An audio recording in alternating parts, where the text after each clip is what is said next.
வணக்கம். வணக்கம். தாத்தா,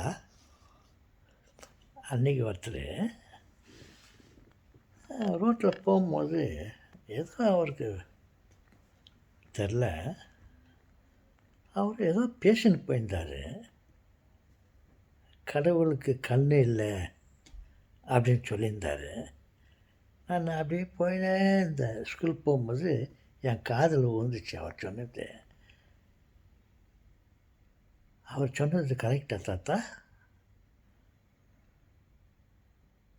தப்புமா. கடவுளுக்கு கண் இருக்குது,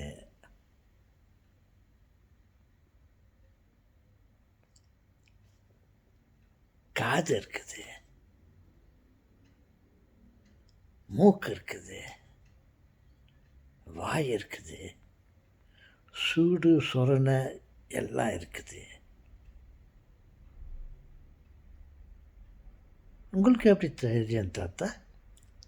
நான் பார்த்துருக்குறேம்மா. கடவுளை பார்த்துக்கிறீங்களா?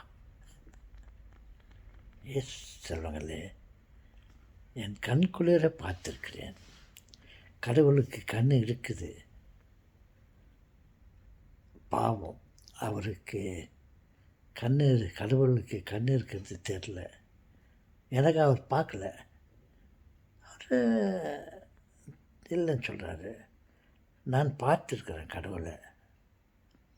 அவருக்கு தலை இருக்குது, உடம்பு இருக்குது. ஏன் செல்வங்களே,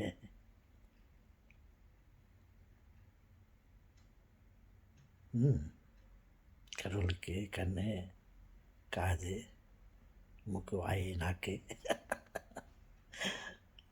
எல்லாம் இருக்குது.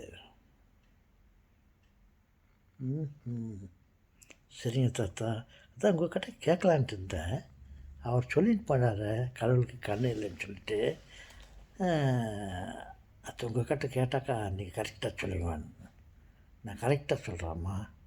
கடவுளுக்கு கண், மூக்கு, வாய், நாக்கு எல்லாம் இருக்குது, உடம்பு இருக்குது. அவர் நம்மள மாதிரியே இருந்தார்.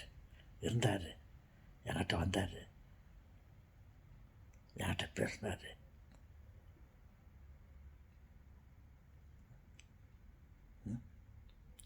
உள்ளத்தை சொல்லுகிறேன், கேளுங்கள், நம்புங்கள். சரி தாத்தா.